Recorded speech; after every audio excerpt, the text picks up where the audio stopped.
할렐루야. 반갑습니다. 2월의 첫날입니다. 오늘 수요 예배, 오늘 저녁 예배에 오신 여러분 모두를 주님의 이름으로 환영하고 축복합니다. 1월 한 달도 하나님께서 우리와 함께 해주셨고 또 이 2월을 열어주셔서 또 우리로 하여금 2월을 맞이하게 해주셨는데 이 2월 한 달도 하나님의 크신 은혜와 사랑이 또 수요 예배에 참여한 또한 여러분 모든 삶 속에 가정 속에 함께하는 은혜가 있기를 주님의 이름으로 간절히 축복합니다. 오늘 여호수아 연구 23번째 시간이 되어서 오늘 여호수아 8장 30절로 35절 이제 여호수아 8장을 오늘 마무리하게 됩니다. 오늘 주제는 축복과 저주의 말씀 선포입니다. 어느 게 좋은가요? 축복이 좋아요? 저주가 좋아요? 저주가 좋진 않죠. 근데 저주가 좋은 거는 저쪽에 저주가 내리면 좋아 이렇게 나에게는 축복이 있고 저쪽에는 저주가 있으면 좋아 이렇게 생각을 혹시 할지도 모르겠습니다만은 아무튼 축복과 저주 두 개를 고르라고 한다면 아마 저주를 고를 사람은 없을 겁니다. 다 축복을 고를 거라 생각을 합니다. 자, 오늘 주보에 5가지 문제가 있는데 첫 번째 문제 한번 보겠습니다. 문제가 좀 길지만 볼게요. 아이성 전투의 승리 후. 자, 지난 주일까지 아이성 전투에 대한 승리가 있었거든요. 그렇죠? 네. 아이성 전투가 아주 치열하게 아이성 전투가 처음에는 패했고 그리고 두 번째는 하나님의 작전으로 매복 작전, 유인 작전 이렇게 함으로 인하여서 그래서 승리를 거두죠. 완벽한 승리를 거두게 되죠. 그리고 모두 진멸하죠. 12,000명을 진멸하죠. 그리고 아이 왕은 사로잡아서 그를 매달게 되죠. 그리고 그를 해질 무렵에 그 시체를 끌어 던져서 그래서 돌무더기로 쌓아 놓게 되었다라고 하면서 지난 주 설교가 이제 끝이 난 거거든요. 그래서 아이성 전투가 그렇게 끝이 난 겁니다. 대단한 승리를 거두게 된 거죠. 자, 근데 이제 아이성 전투의 승리 이후에 여호수아는 가장 먼저 무엇을 하였습니까? 여러분, 만약에 여러분이 여호수아라고 생각을 해 보십시다. 지금 이 치열한 전투에서 12,000명을 진멸했어요. 아이 왕도 이제 잡아서 이제 끝장을 냈어요. 완벽하게 점령을 했어요. 자, 대승을 거뒀어요. 그러면은 여러분은 첫 번째로 뭐 하실래요? 파티를 열어야죠. 케이크도 준비하고 초를 불 생각도 하고 혹시 어떤 분은 샴페인도 준비해서 뻥 터뜨리는 그런 생각을 혹시 할지 모르겠습니다. 야, 우리 한번 자축을 해야지.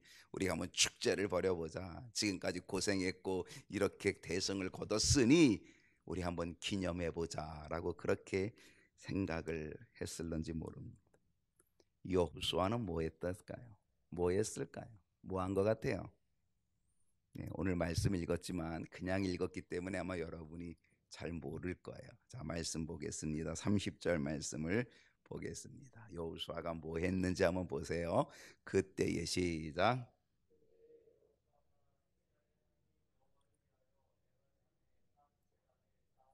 여호수아가 뭐 했어요? 제단을 쌓았어요. 어디에 쌓았어요? 에발산에다가 한 제단을 쌓았어요. 이 제단을 쌓았다라고 하는 이야기는 뭡니까? 이거는 예배를 드렸다는 거죠. 하나님께 감사의 제사를, 감사의 예배를 드렸다는 것입니다. 정말 아름다운 모습입니다. 정말 멋지고 아주 귀한 모습입니다. 일반적으로 사람들이 성공하면 뭐예요? 성공하면 우쭐대요. 성공하면 과시하고 싶어요. 성공하면 자기를 알아달라. 내가 이렇게 고생했고 내가 이렇게 멋지게 성공했다. 지금 내가 이렇게 승진했다. 내가 이렇게 이겼다. 한번 봐라. 나를 봐라. 아마 이렇게 사람들이 그래서 다른 사람을 막 초청해 가지고 그래서 자기를 과시하고 초청해서 파티를 열고 함께 음식을 나누고 막 이렇게 자신이 한 업적을 드러내기에 바쁠 겁니다. 실상 하나님이 하셨어도 하나님은 뒷전이고, 하나님이 하신 것을 알고서도 하나님이 뒷전이고 자신이 그 하나님의 영광을 가로챌 때가 너무 많다는 사실. 그런데 여호수아는 어떻게 했습니까? 정말 대승입니다. 보통 승리가 아니라 대승, 완벽한 승리. 그 완벽한 아이성 전투의 승리를 마감하고서 가장 먼저 하나님 앞에 여호수아는 뭐 했다? 제단을 쌓았다는 겁니다. 여호수아는 하나님이 우선이었습니다. 여호수아는 하나님을 먼저 생각하는 사람이었습니다. 여호수아는 하나님께 감사하는 사람이었고, 그리고 하나님을 인정해 드린 사람이었다는 것입니다. 사람들이 잘 나갈 때, 성공할 때, 승진할 때 하나님을 기억하기 쉽지 않습니다. 오늘 우리는 이 여호수아의 모습, 이 여호수아의 믿음을 우리는 배워야 됩니다. 이것이 첫 열매 신앙과도 연관이 있습니다. 이게 여호수아의 첫 열매 신앙 아니겠습니까? 하나님을 먼저 우선 생각하는 것, 그래서 하나님께 제단을 쌓고 감사하는 것, 이게 바로 첫 열매 신앙 아니냐 말이죠. 하나님은 이 첫 열매 신앙, 하나님은 좋아하십니다. 기뻐하십니다. 예배는 하나님께 감사하는 것입니다. 제단을 쌓은 것은 하나님께 감사의 표시입니다. 오늘 이 30절 말씀에 주목해야 될 단어가 하나 있습니다. 뭔지 아십니까? 그때의 여호수아가 이스라엘의 하나님 여호와를 위하여 제단을 쌓았다는 것.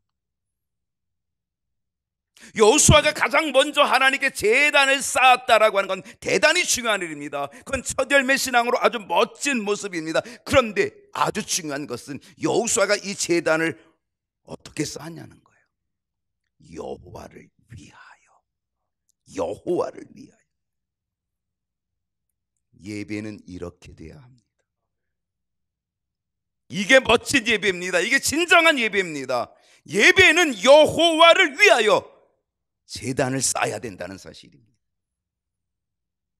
예배는 하나님을 위한 것이어야 합니다. 요즘은요, 하나님을 위한 예배보다 자신을 위한 예배가 되기 쉽습니다. 나쁘게 얘기하면 사람들은 예배를 빙자합니다. 예배를 빙자해가지고 자신을 위한 예배가 되는 거죠. 자기 자신의 예배를 만드는 위험한 요소들이 있게 된다는 겁니다. 우리가 이거 조심해야 됩니다. 칠순 감사 예배 어떻습니까? 팔순 감사 예배 어떻습니까? 누구를 위한 예배일까요? 우리가 조심해야 될, 주의해야 될 모습이 여기 있다는 것입니다. 내가 주인공이 아닙니다.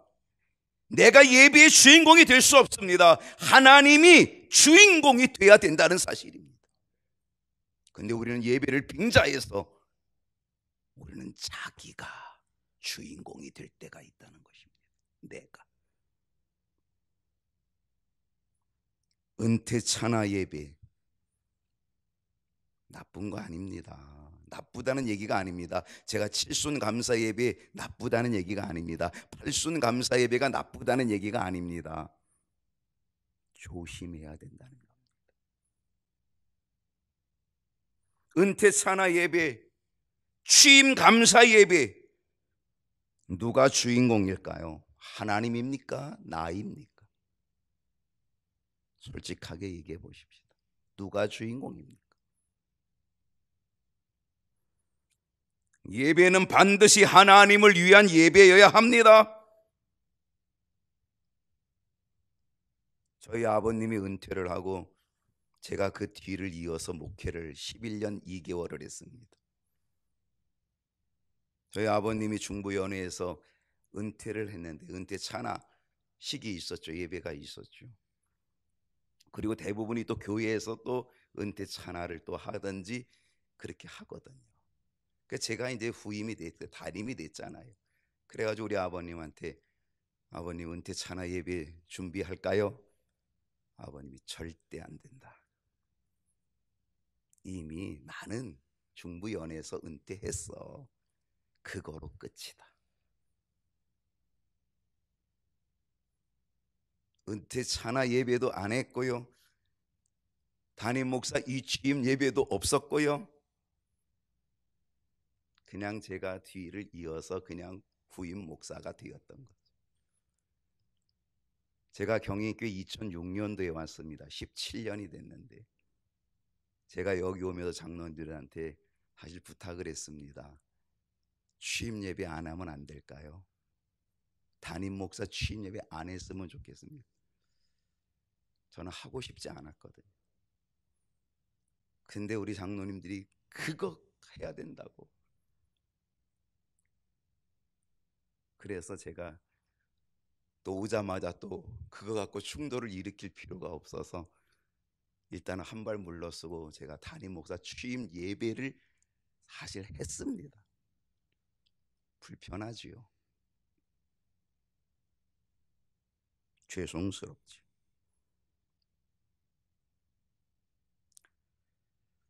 누가 주인공이냐라고 하는 거죠. 오늘날 사람들이 겉으로 이름을 내놓고 주인 감사 예배니 뭐 그런 것들을 겉으로 내놓고 실제로 누가 주인공인지 우리는 정말 그 진위를 봐야 된다는 사실, 조심해야 된다. 그것이 나쁘다는 이야기를 하는 것은 아닙니다. 예배는 반드시 하나님을 위한 예배여야 합니다.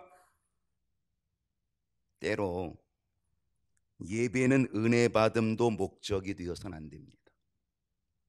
오늘 은혜 받으러 오신 여러분 있다면 회개하셔야 합니다. 은혜 받는 것이 목적이 아닙니다. 예배는 은혜 받음이 목적이 아니라 오직 하나님께 영광을 돌리는 것이 목적입니다.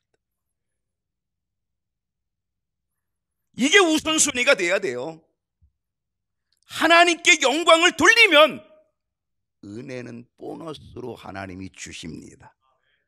우리가 하나님을 더 크게 영광을 돌리면 하나님은 더 크게 우리에게 은혜를 보너스로 주실 줄로 믿습니다. 그게 원리입니다.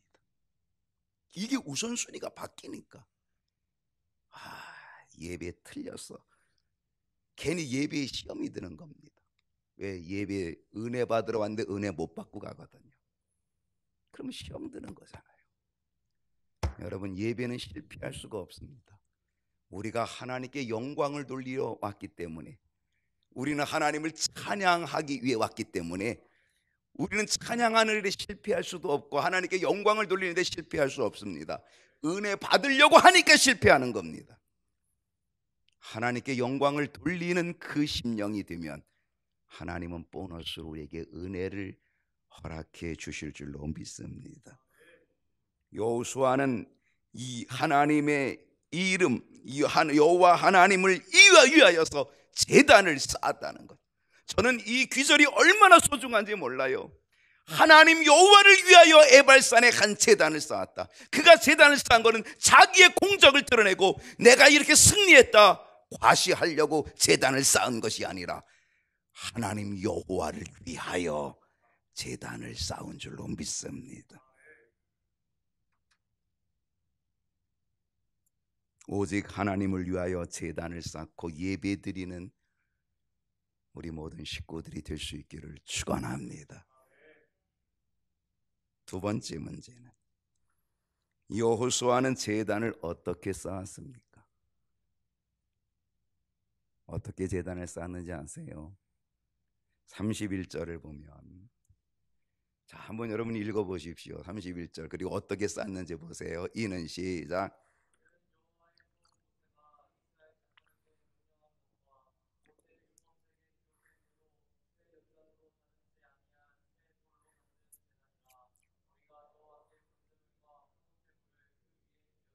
아멘. 여호수아가 어떻게 제단을 쌓냐면 모세가 명령한 대로 제단을 쌓았습니다. 모세가 가르쳐 준 대로 제단을 쌓았습니다. 모세가 이스라엘 자손에게 명령한 것처럼 모세가 율법책에 기록된 대로 제단을 쌓았습니다. 그게 무슨 제단이었냐? 쇠 연장으로 다듬지 아니한 새 돌로 만든 제단이었습니다. 쇠 연장으로 다듬지 않은 돌, 그 새 돌인데, 새 돌. 이 돌은 어떤 돌입니까? 이 돌은 다듬지 않은 겁니다. 쇠 연장으로 다듬지 않은 겁니다. 그러니까 울퉁불퉁하죠. 베기 싫겠죠. 못 났겠죠. 자연 그대로입니다. 이거를 인공으로 만들지 않았다는 겁니다. 인위적으로 만들지 않았다는 겁니다. 쇠 연장을 쓰지 않았다는 겁니다. 그냥 있는 돌, 다듬지 아니한 돌, 그 새 돌, 그것으로 제단을 쌓았다는 사실입니다. 무엇을 의미할까요? 우리는 하나님의 말씀을 가감없이 그대로 순종하겠다라고 하는 뜻을 가져야 합니다. 하나님이 내게 명령하신 것, 내 의도로 가감하지 않겠다는 겁니다. 여기 잘라내고 여기 잘라내고 여기 붙여대고 그렇게 해서 내 입맛에 맞게 순종하겠다, 이게 아닙니다. 그대로 순종하겠다는 겁니다. 하나님의 말씀을 내 의도로 바꾸지 않겠다는 것입니다. 이것도 조심해야 될 일입니다.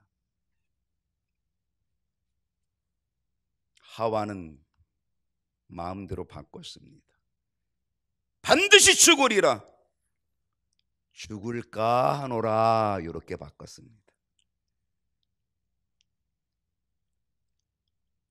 다듬지 아니한 그것 있는 그대로 주신 말씀 그대로 그가 아멘하고 그대로, 그래서 마귀가 그거 따먹어, 괜찮아, 죽지 않아. 하나님이 뭐라 그랬니? 하나님이 뭐라 그랬나? 보암직도 하고 먹음직하고 지혜로 가면 탐스럽고, 그러니까 어떻겠어요? 정령 죽으리라, 반드시 죽으리라. 아니야, 죽을까 하노라, 이렇게 바꿔치기 했습니다. 다듬지 아니한 돌을 가지고 제단을 쌓았다. 이것은 사람이 만든 인위적인 것이 아니라 있는 그대로 드리는 것을 하나님이 기뻐한다는 겁니다. 사실 다듬으면 예쁘겠죠. 다듬으면 모양이 좋겠죠. 안 다듬은 것보다 쇠 연장으로 잘 각을 지게 하고 돌을 다 예쁘게 만들면 좋겠지요. 그런데 하나님은 있는 그대로를 원하신다는 겁니다. 왜?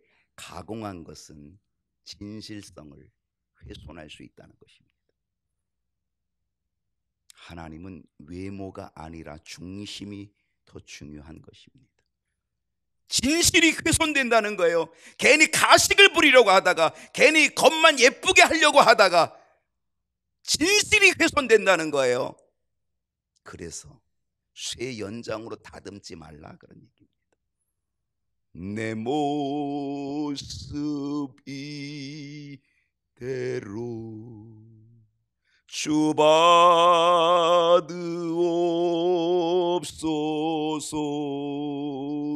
내 모습 이대로 주 받으옵소서.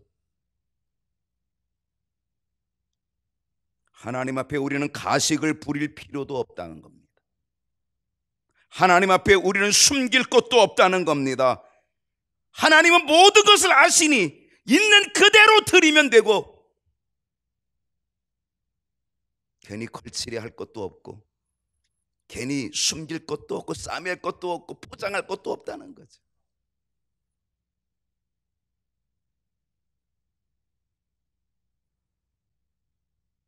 오늘 우리가 예배를 드릴 때도 바로 이 진실성을 잃어버리지 않아야 된다는 것입니다.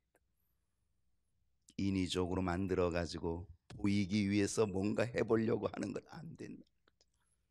그건 사람이 좋아할 일이지 하나님은 좋아하지 않는다는 것. 여호수아는 다듬지 않은 새 돌을 가지고 제단을 쌓았습니다. 그리고 그곳에다 어떻게 했다고요? 여호와께 번제물과 화목제물을 그 위에 드렸다 그랬습니다. 오늘 새벽에 제가 레위기를 얘기하면서 5가지 제사를 얘기했습니다. 그렇죠? 번제가 가장 먼저였습니다. 이 번제는 뭐예요? 태워 바치는 겁니다. 다 태워 바치. 거룩히 구별하고 이렇게 단돌이 한 다음에 다 태워서 하나님께 바치는 겁니다. 그게 번제입니다. 하나님을 향한 전적인 헌신, 하나님을 향한 전적인 봉헌, 나를 드리는 것, 나 자신을 온전히 바치는 것, 이게 번제입니다. 나를 받으시옵소서. 나를 받으시옵소서. 여호수아는 자기를 뽐낼 만하지 않습니까? 이렇게 대성을 거뒀는데, 그런데 하나님, 내가 하나님 앞에 아무것도 아닙니다.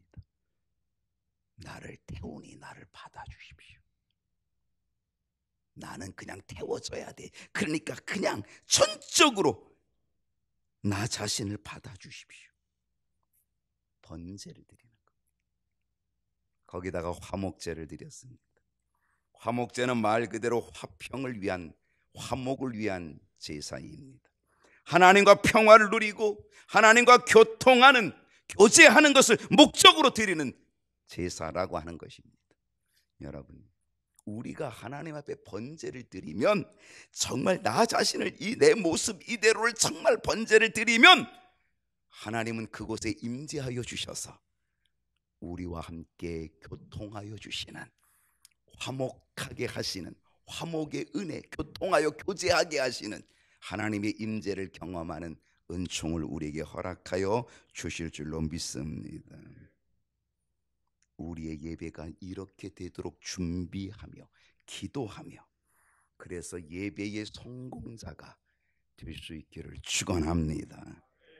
세 번째로 갑니다. 여호수아는 무엇을 하였습니까? 32절을 보십시다. 여호수아가 무엇을 했는지 자 읽어주시겠습니다. 여호수아가 시작.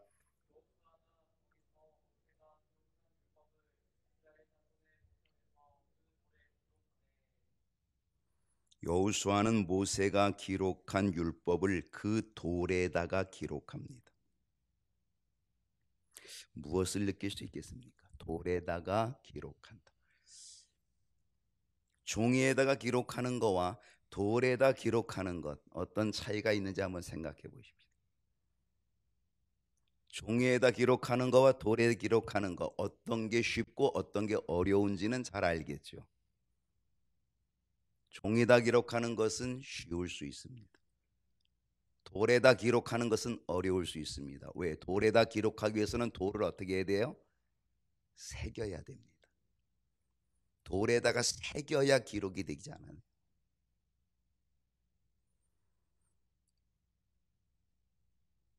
율법을 돌에 기록했다는 거죠. 하나님의 말씀을 돌에 기록했다라고 하는 거죠. 이 돌에 기록하는 것은 쉽진 않지만, 그러나 그것은 분명하다는 겁니다. 그건 오래 지속된다는 겁니다. 오랫도록 기억에 남는, 하나님의 말씀을 어디에 기록하면 좋을지를 생각하셔야 합니다. 하나님의 말씀을 물 위에 기록하면 어떻게 되겠습니까? 물 위에 기록하면 씩 물같이 되고 맙니다. 흔적도 없습니다. 돌에 기록하였던 것은 새겼다는 것이고, 바로 이 돌에 기록하는 오래 기억한다는 것입니다.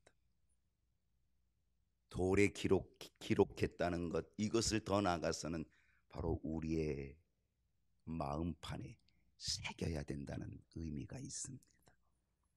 오랫동안 유지하기 위해서 내 마음판에 새겨야 된다는 사실입니다. 또 하나, 이스라엘 자손의 목전에서 그 돌에 기록했다는 것이 중요합니다. 여호수아가 거기서 모세가 기록한 율법을 이스라엘 자손의 목전에서 그 돌에 기록했다. 목전. 이스라엘 자손들이 지켜보는 가운데서, 이스라엘 자손들의 목전 지켜보는 그 가운데서 돌에 기록했다라고 하는 사실입니다. 여러분, 이것은 무엇을 얘기합니까? 이것은 다음 세대까지를 생각하고 있는 거죠. 바로 이 하나님의 말씀이 여기서 끝나는 게 아니라 다음 세대에 이어지도록 하기 위한 모습입니다. 정말 이 네 번째 다음 세대 아주 중요합니다. 우리의 자녀들이 다음 세대입니다. 여러분의 자녀가 다음 세대입니다. 그 다음 세대가 정말 믿음으로 세워지도록 해야 됩니다. 이스라엘 자손의 목전에서 그 돌에 새겼다. 우리는 우리의 자녀들의 목전에서 우리들의 신앙의 모습을 보여주어야 합니다. 그들이 보는 앞에서 신앙의 모습을 보여주어야 합니다. 그래서 그들의 마음속 깊이 새겨질 수 있도록 해야 됩니다. 그래야지만 다음 세대가 설 수 있게 된다는 것입니다.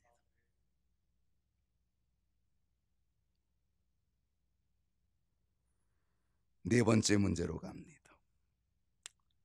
이스라엘 백성들은 어디에 있었습니까?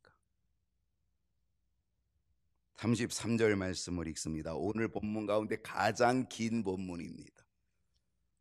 온 이스라엘과 그 장로들과 관리들과 재판장들과, 아마 여기는 온 이스라엘 백성들을 먼저 얘기하고는 그 다음에 장로들, 관리들, 재판장들, 이건 굉장히 지도층에 있는 사람들, 지도자급에 있는 사람들을 얘기합니다.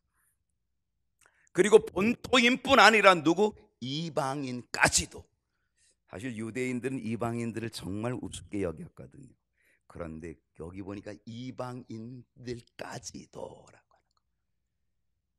그들 모든 사람들, 즉 이스라엘 백성들에게 속한 모든 사람들, 지위 고하를 막론하고 유대인이든 이방인이든 그 모든 신분도 막론하고 모든 사람들이 어디에 서 있습니까? 여호와의 언약궤를 맨 레위 제사장들 앞에서. 지금 언약궤를 맨 레위 제사장들, 이 레위 제사장들이 언약궤를 메고 있습니다. 바로 그 앞에 그들이 서 있다는 사실입니다. 이 궤를 중심으로 해서 두 무리가 좌우로 섰습니다. 한쪽은 그리심산에, 한쪽은 에발산에 나누어서 반반씩 서 있습니다.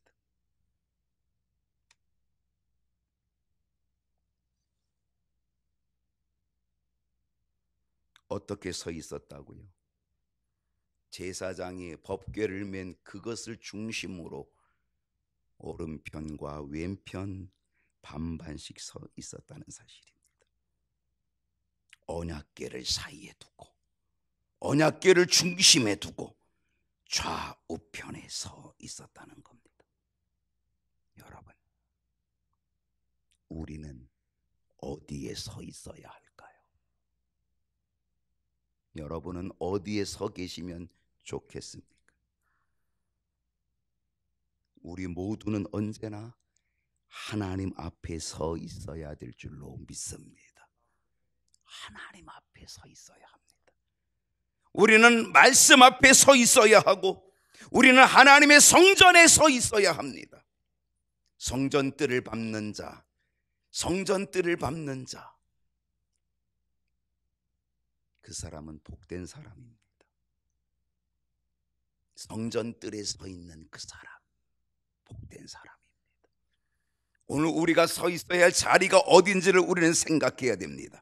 우리는 하나님 앞에 서 있어야 되고, 우리는 말씀 앞에 서 있어야 되고, 우리는 하나님의 성전에 서 있어야 된다라고 하는 사실입니다. 우리가 하나님의 말씀 앞에 서 있으면 그 말씀이 우리의 삶의 지표가 될 것이고, 우리가 성전에 서 있게 되면 하나님의 인도하심이 우리의 삶의 지표가 될 줄로 믿습니다.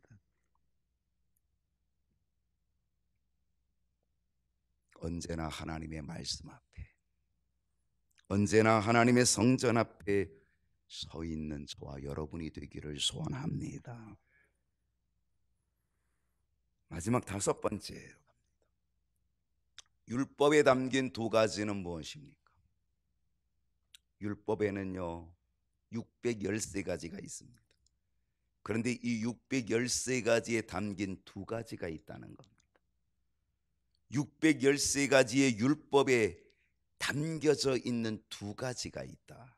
그 두 가지가 뭘까? 34절 말씀을 보십시다. 다 같이 읽어볼까요? 그 후에 시작.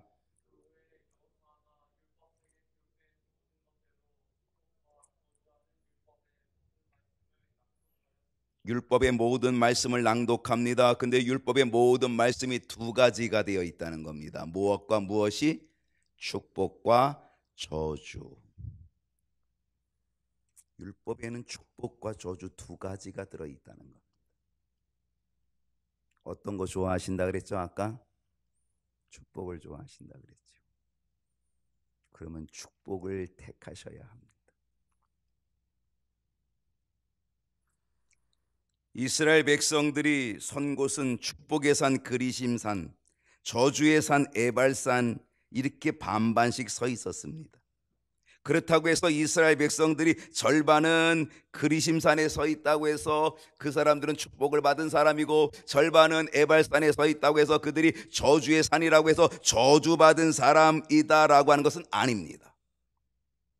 단지 축복과 저주가 율법의 두 가지로 존재한다는 것을 가르쳐 주는 겁니다. 가르쳐 주는 것. 그러면서 너희들이 앞으로 어떤 자리에 서 있어야 될지를 선택하게 하는 겁니다. 결단하게 하는 겁니다. 하나님의 법궤를 가운데 두고 좌우로 나뉘어서 절반씩 서 있는 이 상징적인 표현, 하나님의 말씀에서 좌우로 나누어진다는 겁니다. 그건 뭡니까? 하나님의 말씀을 순종하는 사람과 하나님의 말씀을 불순종하는 이 둘로 나누어진다는 겁니다. 중간지대는 없다는 겁니다. 저와 여러분도 둘 중에 하나지 가운데 중간지대는 없다는 겁니다. 순종이냐 불순종이냐 둘 중에 하나일 뿐이다 라고 하는 사실입니다. 순종은 축복의 사람이고 불순종은 저주의 사람이 된다는 가르침을 지금 보여주고 있는 것입니다. 다른 말로 하나님 앞에서 모든 사람은 하나님의 말씀 중심으로 좌우로 분명하게 구분된다는 겁니다.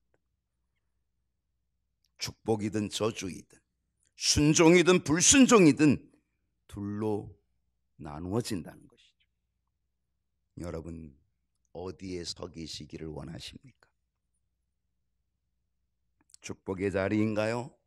저주의 자리인가요?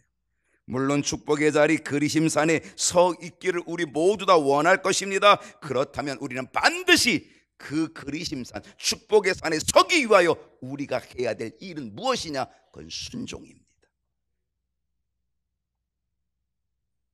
하나님의 말씀 율법을 순종할 때에 그 사람은 축복의 자리 그리심산에 서는 은혜를 얻게 될 줄로 믿습니다. 오늘 마지막 절인 35절을 보겠습니다. 자, 35절 읽어봅시다. 시작. 모세가 명령한 것은 여호수아가 이스라엘 온 회중과 여자들과 아이와 그들 중에서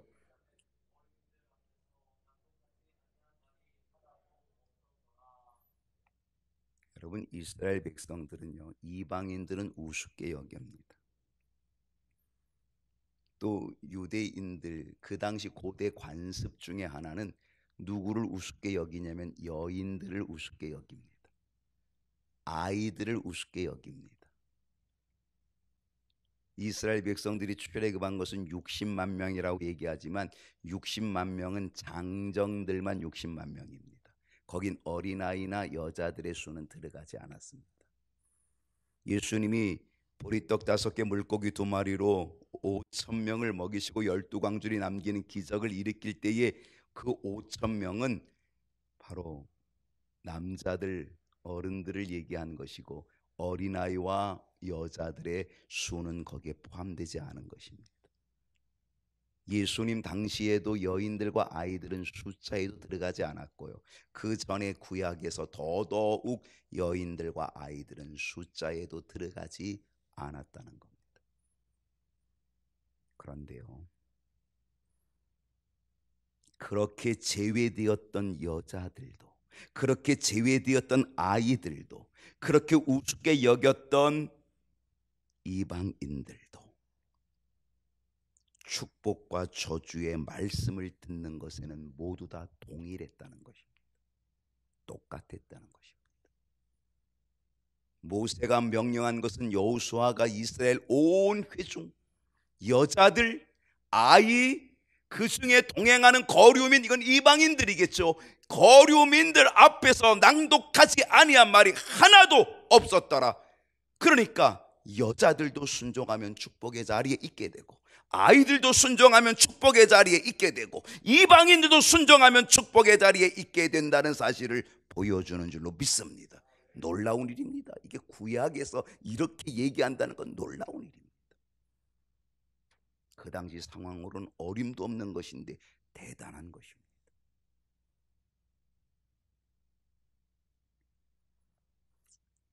왜 그럴까요?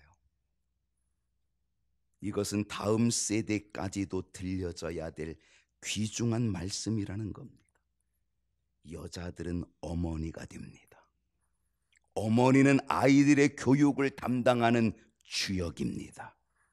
그리고 아이들은 무시당했지만 그러나 그 아이들은 다음 세대의 주인공들, 주역이 된다는 사실입니다. 축복과 저주의 말씀을 듣고 축복의 다음 세대를 이어가라는 것, 축복의 다음 세대의 주인공이 되게끔 만들고 주인공으로 다음 세대를 세워가라는 것, 그리고 축복의 말씀과 저주의 말씀을 함께 들려주어서 그들이 어디에 서야 할지를 분명히 결단하게 해야 한다는 것. 여러분이 먼저 축복의 산에 서 있는 주인공들이 되기를 소원합니다. 그리고 여러분의 다음 세대가 또 축복의 산에 서게 되어지는 은혜가 있게 되기를 주님의 이름으로 축복합니다. 찬송하고 기도하시죠.